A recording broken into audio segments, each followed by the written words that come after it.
کہ اللہ کے رسول صلی اللہ علیہ وسلم ارشاد فرماتے ہیں لِكُلِّ شَيْءٍ قَلْبٌ وَقَلْبُ الْقُرْآنِ یاسین، ہر چیز کا ایک دل ہوا کرتا ہے اور قرآن کا دل سورہ یاسین ہے، یعنی دل ہے۔ اب دل کی کیا حیثیت ہوتی ہے کسی بھی چیز میں آپ کو اچھی طرح سے معلوم ہے۔ دل جو ہے رئیس کی حیثیت رکھتا ہے، امیر کی حیثیت رکھتا ہے جسم کے اندر، اسی طرح قرآن عظیم میں سورہ یاسین امیر کی حیثیت رکھتا ہے، دل کی حیثیت ہے۔ اس کے پڑھنے کے جو فضائل آئے ہیں وہ بہت سارے ہیں۔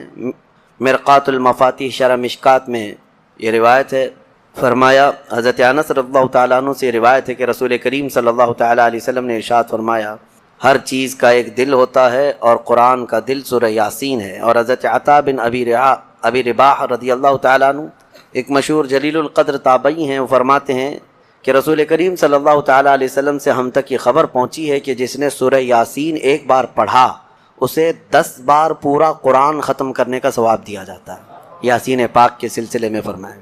اور اس کے علاوہ حضرت معقل بن یسار رضی اللہ تعالیٰ عنہ یہ بھی روایت کرتے ہیں کہ نبی پاک صلی اللہ تعالیٰ علیہ وسلم نے ارشاد فرمایا کہ جس نے صرف اللہ کی رضا کے لیے سورہ یاسین شریف پڑھی اللہ تعالیٰ اس کے شروع کے گناہ صغیرہ اور کبیرہ معاف فرما دیتا ہے۔ صرف اللہ کی رضا کے لیے سورہ یاسین پڑھیں۔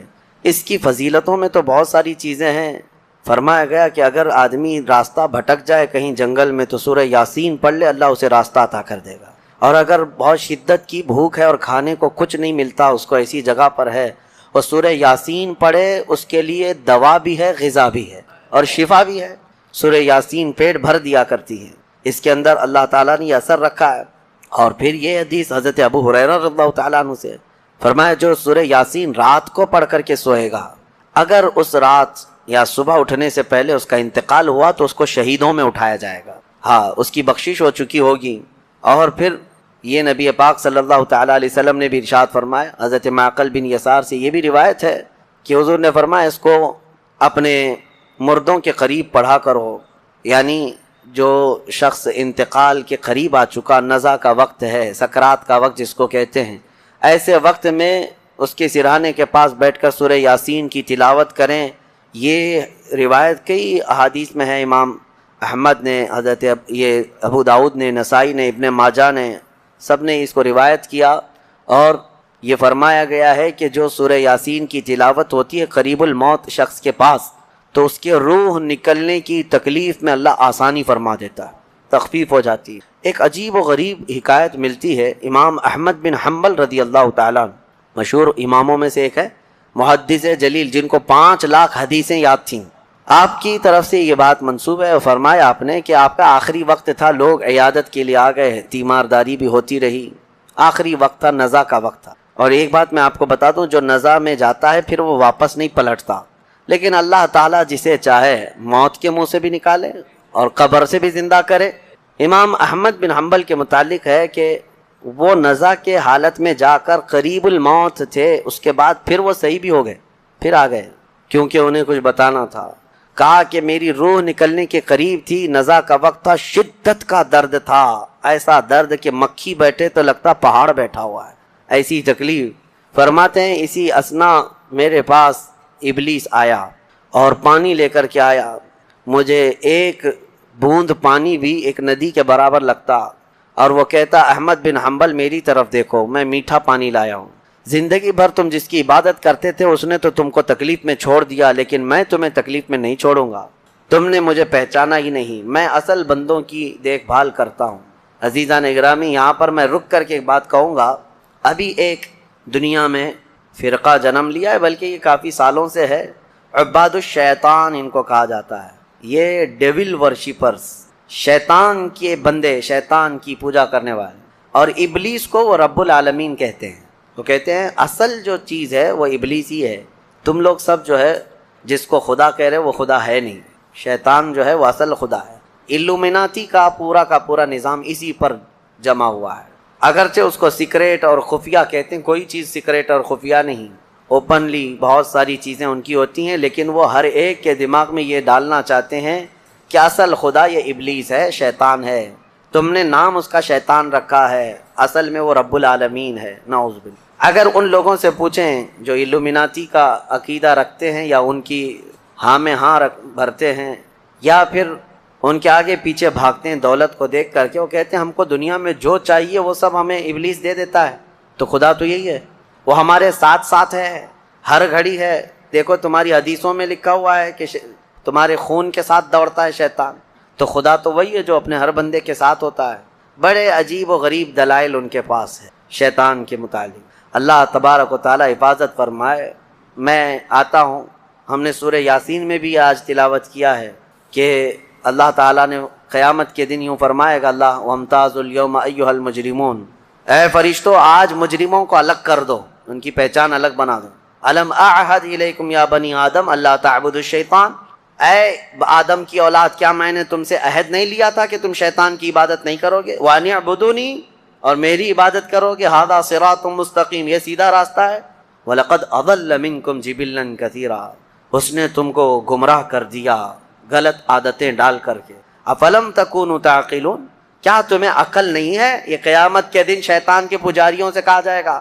اب پھر رب تعالیٰ فرماتا ہے ہذہ جہنم التی کنتم توعدون اصلوہا، یہ وہی دوزخ ہے جس کا تم سے وعدہ کیا گیا تھا، ڈالو ان کو اس میں۔ پھر اللہ تعالیٰ فرماتا ہے الیوم نختم علی افواہہم، آج ہم تمہارے منہ پر مہر لگا دیں، مہر لگا دی جائے۔ تکلمنا ایدیہم وتشہد ارجلہم بما کانوا یکسبون، تمہارے ہاتھ ہم سے بات کریں گے، تمہارے پیر گواہی دیں گے تم کیا کیا کرتے تھے۔ قیامت کا منظر ہے سورہ یاسین میں۔ میں جو بات عرض کر رہا تھا وہ ادھوری نہ رہ جائے۔ امام احمد بن حنبل کی موت کا وقت تھا، وہ کہتے ہیں شیطان آ گیا، ابلیس کہنے لگا میری طرف دیکھو، میں تمہارا اصل رب ہوں، میں تمہیں تکلیف میں نہیں چھوڑ سکتا، فلاں فلاں فلاں۔ کہتے ہیں میں عجیب کشمکش میں تھا کہ اس کے ہاتھ سے پانی لے لوں، مجھے مصیبت میں اس حالت میں یہ مدد کے لیے آئے، کیا کروں کیا کروں۔ گمراہی نزع کے وقت بڑے بڑے لوگوں کا ایمان چلا جاتا ہے۔ امام احمد بن حنبل کہتے ہیں بچنا تو چاہ رہا تھا لیکن میری طاقت نہیں تھی کہ اس کو بھگاؤں کسی طرح۔ اچانک ایک خوبصورت نوجوان آیا سفید لباس میں، آتے ہی اس نے گھونسے مارنا شروع کیا ابلیس کو، اور ابلیس اتنی تیز بھاگا کہ پیٹ پھیر کر بھاگتا چلا گیا۔ امام احمد بن حنبل کہتے ہیں میں اس نوجوان سے پوچھا کہ تو مجھے ابلیس سے بچا دیا اس وقت نزع کے وقت میں، تو کون ہے؟ اس نوجوان نے کہا میں سورہ یاسین ہوں جس کی تم روزانہ تلاوت کرتے ہو، تم روزانہ جو مجھ کو تلاوت کرتے ہو میں وہ سورہ یاسین ہوں۔ نزع کے وقت سورہ یاسین ایمان کی حفاظت کرے گا، یہاں تک کہ قیامت کے دن اپنے پڑھنے والے کی یہ سفارش کرے گا اللہ کی بارگاہ میں کہ اللہ یہ مجھے تلاوت کرتا تھا، اس کی بخشش فرما دے۔ اور ایک حدیث یہ بھی ہے جس نے صبح کے وقت دن کے شروع کے وقت میں سورہ یاسین پڑھ لیا، حضور صلی اللہ علیہ وسلم فرماتے ہیں اللہ تعالیٰ اس کو دنیاوی بلاؤں سے آفتوں سے محفوظ فرما دے، وہ دن اس کا محفوظ ہو گیا۔ عادت یہ ڈالو فجر کے بعد سورہ یاسین شریف کی تلاوت ہو جائے۔ سورہ یاسین میں بہت اہم پیغامات ہیں، اللہ کریم نے نظام کائنات اس میں بیان کیا ہے، انبیاء کرام کے معاملات بیان کیے، اور اس کے بعد یہ قیامت کا منظر بھی اللہ نے فرمایا، جنتیوں کا بھی حال، دوزخیوں کا حال بھی بیان کیا۔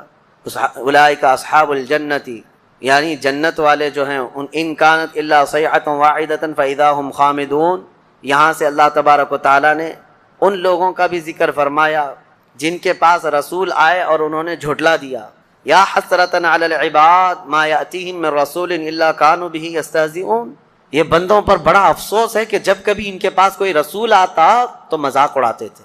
اور اللہ تعالیٰ فرماتا ہے وَكَمْ أَهْلَكْنَا قَبْلَهُمْ مِنَ الْقُرُونِ، حضرت سارہ اور حضرت ہاجرہ میں دونوں تو حضرت ابراہیم علیہ السلام کی بیویاں تھیں، لیکن جب حضرت ہاجرہ کو بیٹا ہو گیا اور حضرت سارہ کو نہیں ہوا، انسانی فطرت کا تقاضا ہے کچھ نہ کچھ باتیں دل میں آ جاتی ہیں، تو اللہ کا حکم ہوا اے ابراہیم تم اپنی بیوی ہاجرہ اور اپنے بیٹے اسماعیل کو لے اور مکہ مکرمہ چلے جاؤ۔ مکہ میں کوئی آبادی نہیں تھی، یہ حضرت ابراہیم علیہ السلام فلسطین میں رہتے تھے، اس وقت مصر تھا۔ جب مکہ مکرمہ میں آئے خانہ کعبہ کے قریب حضرت ہاجرہ حضرت اسماعیل کو چھوڑ دیا، کچھ زیادہ راہ جو ساتھ میں تھا وہ کھانا توشہ دے دیا اور کہا مجھے اللہ کا حکم ہے میں جا رہا ہوں۔ واپس چلے گئے اپنی بیوی اور چھوٹے 6 مہینے کے بچے کو۔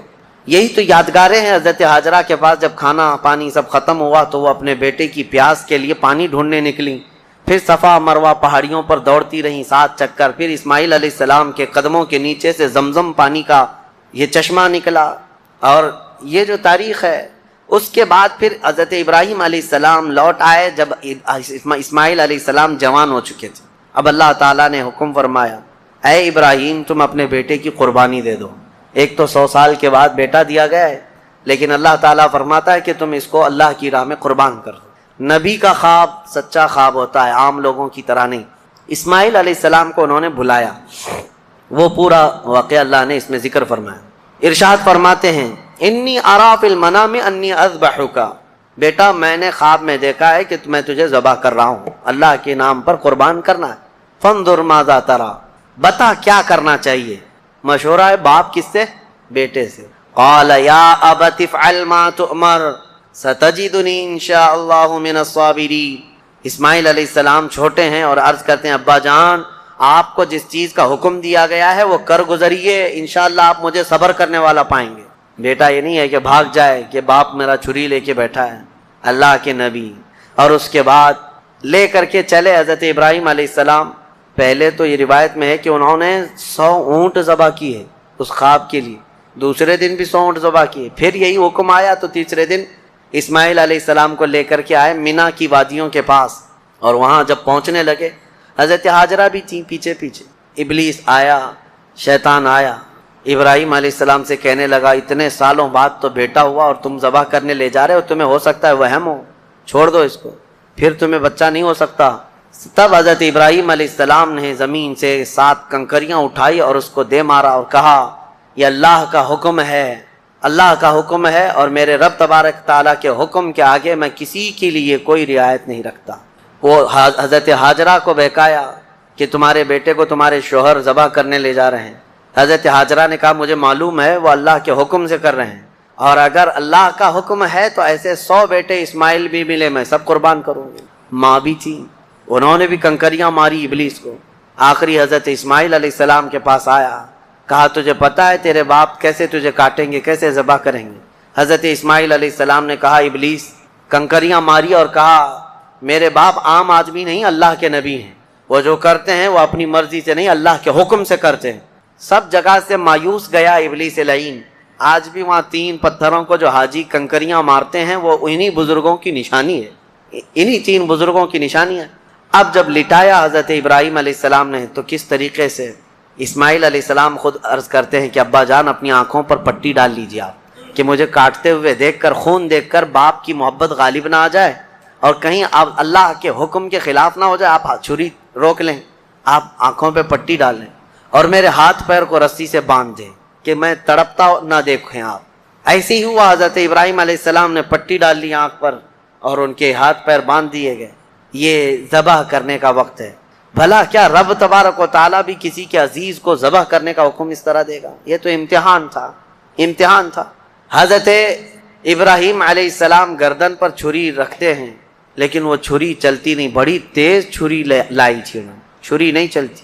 روایات میں ملتا ہے کہ حضرت ابراہیم علیہ السلام نے اس چھری کو پتھر پر یوں مارا تو پتھر 2 ٹکڑے ہو گئے، کٹ کے 2 ٹکڑے ہو گیا، لیکن گلا نرم و نازک اس چھری سے نہیں کٹتا تھا۔ ایک بات یاد رکھو مسلمانوں، ہمیشہ چھری کی تاثیر ہے کاٹنا، آگ کی تاثیر ہے جلانا، لیکن ہمیشہ ایک بات یاد رکھیں، چھری کاٹے گی بھی، آگ جلائے گی بھی اس وقت جب اللہ کی مرضی ہوگی۔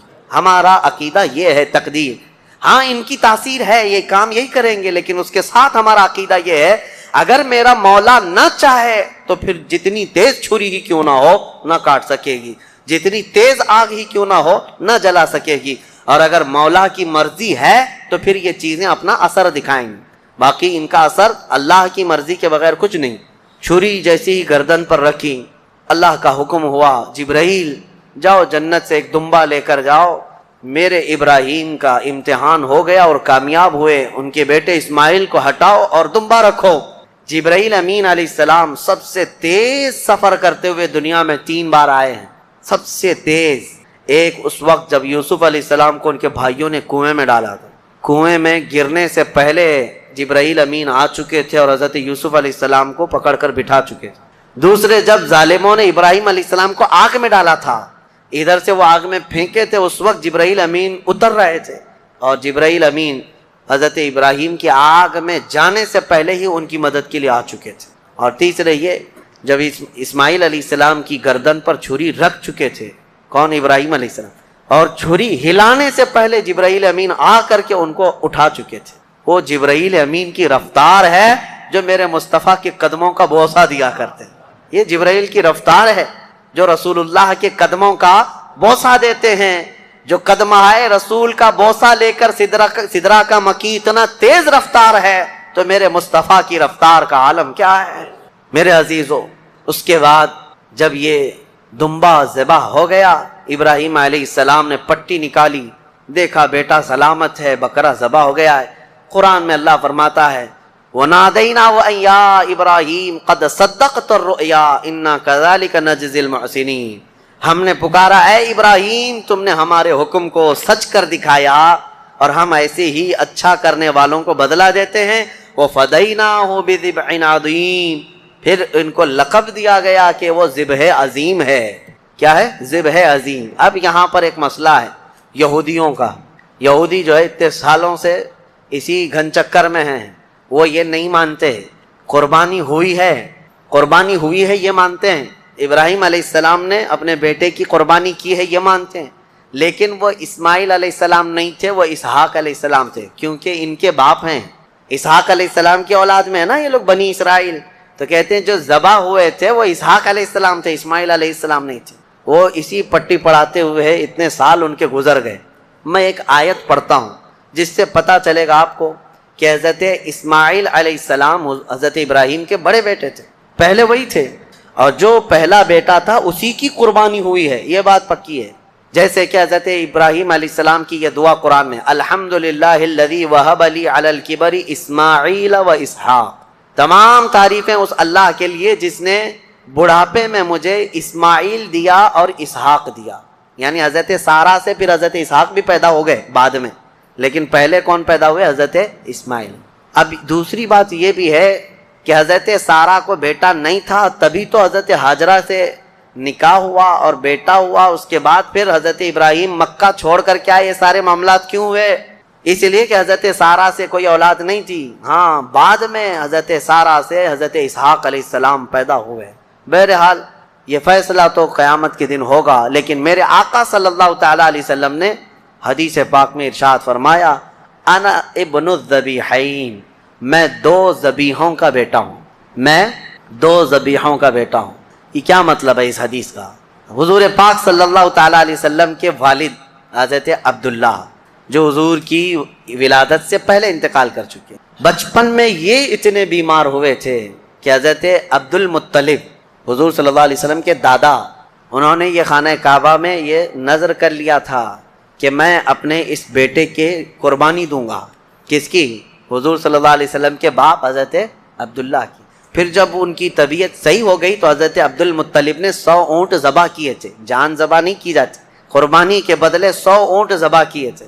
اسی طرح حضرت اسماعیل علیہ السلام کے بدلے میں بھی حضرت ابراہیم علیہ السلام نے کیا کیا تھا؟ 100 اونٹ ذبح کیے تھے۔ تو حضور فرماتے ہیں میرے باپ بھی ذبیح ہیں، میرے دادا اسماعیل بھی ذبیح ہیں۔ تو ذبیح کا لفظ کس کے لیے آیا ہے؟ اسماعیل علیہ السلام کے لیے آیا ہے۔ لہذا دنیا جو بھونکتی ہے بھونکنے دو، میرے مصطفیٰ نے فرمایا ذبح عظیم اسماعیل علیہ السلام ہی تھے، اسماعیل علیہ السلام ہی تھے۔ اللہ کریم ان واقعات سے ہمیں درس کی توفیق عطا فرمائے۔ وہاں پر حضرت اسماعیل علیہ السلام کی ان آداب کو دیکھ کر شاعر نے بہت اچھے انداز میں کہا ہے کہ یہ مکتب کی کرامت تھی کہ فیضان نبوت تھا، سکھائے کس نے اسماعیل کو آداب فرزندی۔ حضرت اسماعیل علیہ السلام نے چوں چرا تک نہیں کہا تھا کہ کیوں لے جا رہے ہیں، کیا کرنا ہے، کچھ نہیں، وہ گھر کی تربیت تھی حضرت ابراہیم علیہ السلام کی۔ اتنا ہی نہیں، یہ دونوں نبیوں کے ساتھ بڑی آزمائشیں ہوئی ہیں، بہت سارے امتحانات ہوئے ہیں، ان کو وطن چھوڑنا پڑا ہے، ان کو آگ میں ڈالا گیا ہے، ان کی اولاد کی قربانی بھی ہوئی ہے، اور اس کے علاوہ حضرت اسماعیل علیہ السلام کی جب شادی ہوئی تب بھی ایک بڑی آزمائش ہوئی ہے۔ وہ کسی اور موقع پر عرض کروں گا کہ شادی کر کے جس عورت کے ساتھ رہ رہے تھے حضرت اسماعیل علیہ السلام، وہ بھی ایک قربانی ہے۔ ابھی اس ٹاپک سے ریلیٹڈ نہیں ہے، انشاءاللہ العزیز پھر کبھی عرض کرتا ہوں، لیکن ان دونوں نبیوں کی زندگیاں بڑی قربانیوں سے گزری ہیں، بڑی قربانیوں سے، لیکن ہر چیز میں یہ ثابت قدم رہے۔ سورہ صاد آج ہم نے جو تلاوت کیا اس میں مختصر سی بات رہ جائے گی، ورنہ تفسیر میں کیونکہ بہت ہی مشہور و معروف واقعہ حضرت سیدنا ایوب علیہ السلام کا اس میں بیان کیا گیا ہے۔ حضرت ایوب علیہ السلام کا نام بہت سارے لوگ اس طرح لیتے ہیں، حضرت صبر ایوب، کیونکہ صبر کا لفظ جو ہے حضرت ایوب علیہ السلام کے ساتھ ایسا جڑا ہوا ہے کہ سب سے زیادہ صبر کرنے والوں میں ان کا نام آتا ہے، لیکن میرے مصطفیٰ کریم صلی اللہ علیہ وسلم سے زیادہ نہیں، یعنی ہر از اخلاق میں میرے آقا صلی اللہ تعالیٰ علیہ وسلم کی برتری ثابت ہے۔ حضرت ایوب علیہ السلام کی آزمائش ہوئی تھی، ان کی بیویاں بھی بہت تھیں، بچے بھی بہت تھے، مال بھی بہت تھا، وہ ہمیشہ عبادت میں رہتے تھے۔ اللہ تعالیٰ نے ایک بار آندھیوں کے ذریعے سے ان کے باغیچے ختم فرما دیے، ان کے جانور ختم ہو گئے، ان کی بیویاں ایک کے بعد دیگر مر گئیں، انتقال کیں، اور ان کی اولاد بھی دھیرے دھیرے سب انتقال کر گئے، اور اس کے بعد وہ خود بیمار ہوئے، اتنے بیمار کہ ان کے جسم کے گوشت کے حصے کٹ کٹ کے گرتے تھے، بستر پر سو جائیں تو چمڑی بستر پر لگ جاتی۔ اور اس کے بعد ایک بیوی ان کی بی بی رحمت، حضرت جمیلہ بھی ان کو کہا گیا بی بی رحمت، ان کے علاوہ کوئی ساتھ میں نہ تھا۔ وہ وقت بھی آیا جب ان کی زبان بھی کٹ گئی تھی جس سے وہ ذکر کرتے تھے، زبان کٹ گئی حضرت ایوب علیہ السلام کی۔ تب انہوں نے ایک عرض کیا تھا اللہ کی بارگاہ میں، ربی انی مسنی الضر وانت ارحم الراحمین، یہ ایوب علیہ السلام کی دعا ہے، اے اللہ مجھے تکلیف پہنچی ہے لیکن تو ارحم الراحمین ہے۔ اللہ فرماتا ہے اس کے بعد ہوا کیا سنو، ایک اور چیز ہوئی تھی، حضرت بی بی رحمت بازار گئی تھی، علاج ڈھونڈتے ہی رہتی تھی روزانہ، وہ بڑی وفادار خاتون تھی، وفا شعار اپنے شوہر کی۔ بازار میں ایک حکیم صاحب دوا بیچ رہے تھے، میرے پاس ہر بیماری کی دوا ہے، یہ چلی گئیں، کہا کہ میرے شوہر ایسے ایسے بیمار ہیں، ان کی تکلیف فلاں فلاں ہے۔ وہ حکیم صاحب نے کہا میں تو چٹکی میں حل کر دوں گا، آسانی سے تمہارے شوہر صحیح ہو جائیں گے۔ کہا کیا کرنا ہوگا؟ کہا صحیح ہو جانے کے بعد مجھے ایک سجدہ